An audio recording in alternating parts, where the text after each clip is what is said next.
Good morning, everyone. This is Snowbirdbob back again with you today. Today is Friday, March the 5th, 2021. And what we're going to be taking a look at today is over the next couple of weeks. It looks like that the weather pattern is going to be really active moving forward. Today we got a chance of severe weather, just a marginal risk across parts of southern Texas into eastern Texas. And then we get a chance to warm up a little bit across the central part of the forecast area. And then also, the northeast starts to warm up after the next couple of days. There's going to be some more, much warmer air moving into the northeast. And then we go into a really active period over the next, looks about the next 10 to 14 days. We could see several potential storm systems move across the central part of the United States here, producing some severe weather across the central, southern plains, and even possibly deep south. And then we got the potential of another big blast of cold air. So like I've been saying over the past couple of weeks, I don't think that winter is completely over with yet. We're looking at a possibly 1040, 1050 high pressure system coming out of Canada. And this could produce winter weather all the way down to Texas again. We'll just have to see how that works out. But definitely some winter weather across the northern plains and central plains. And we're taking a look at the MJO. The MJO is expected to go into 812 and possibly 3 right now, and that does call for colder weather this time of the year and also very active weather. Now, I've been saying over the past couple weeks too that I think the eastern part of the United States, around North Carolina, South Carolina, even Georgia into West Virginia, could see their best chances of winter weather as we head over the next couple weeks, especially into the second half of March.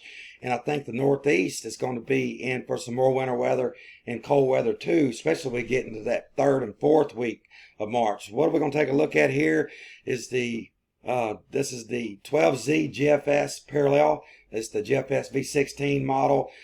And we're going to take a look at the next couple weeks. Before I get started, this is only my first video since my introduction video yesterday. If you do like to see extreme weather and weather predictions across the United States, please consider subscribing to my channel and hitting the like button, and I'll try to make 4 or 5 videos a week to keep y'all weather aware out there. So let's get started here. You can see the severe weather threat by the Storm Prediction Center. It's got a marginal risk out for Houston, Lufkin, and just a thunderstorm, possibly heavy thunderstorm risk all the way up to Oklahoma City to Shreveport, Louisiana. Lufkin here. The main threat of this is going to be large hail and some damaging wind gusts. So just be on the lookout today across that area.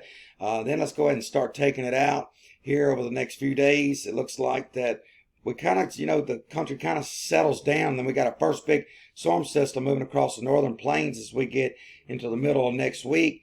And then we got another system moving in as we get out to that 7 to 8 day time frame. And that could produce some severe weather across portions of the central southern plains there. And also, as we get out into the later part of the forecast area, you can see this here. This is a 1049 Arctic high pressure system coming south out of Canada here. And this has got some pretty cold air for this time of the year. I mean, this one here could send temperatures all the way in the 20s, all the way deep into Texas. Also, we got to look out for possible winter weather. I know this current model doesn't show that, but just like the model before this, it shows a big winter storm all the way down to the Texas-Oklahoma Panhandle into northern Arkansas, Missouri.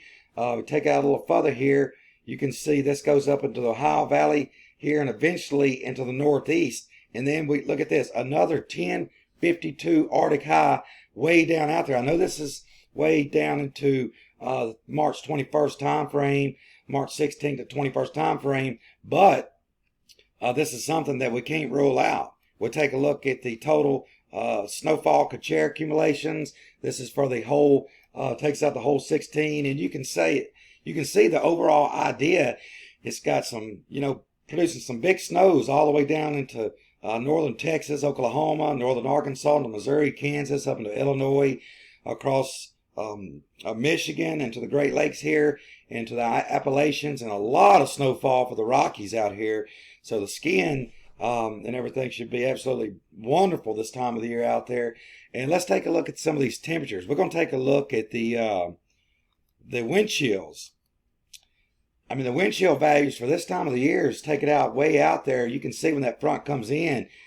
I mean, we're talking of wind chills, basically a 60 to 80 degree difference in wind chills from Oklahoma all the way down to southeastern Texas, central Louisiana, into the southeastern part of the United States. We go from 60s and 70s out in front of this front into the single digits and below zero behind this front. So this front is going to mean business. And not only does the operationals starting to show this, like the GFS V16, the GFS, the Canadian model, the European model, operational model doesn't go out that far, but a lot of the ensembles of the European model, the GFS, the CMC model, the CFS V2 model is all starting to hint at a big cold outbreak toward that 3rd and 4th week time frame.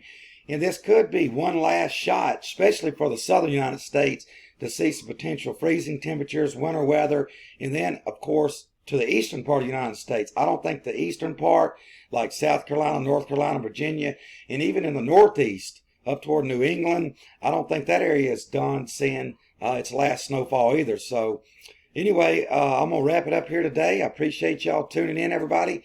And like I said, just if you hadn't liked the channel yet, I would appreciate it if you hit that subscribe button and the like. And I will keep y'all informed on the very latest weather information, everybody. And I really appreciate it. Y'all have a great day, everyone.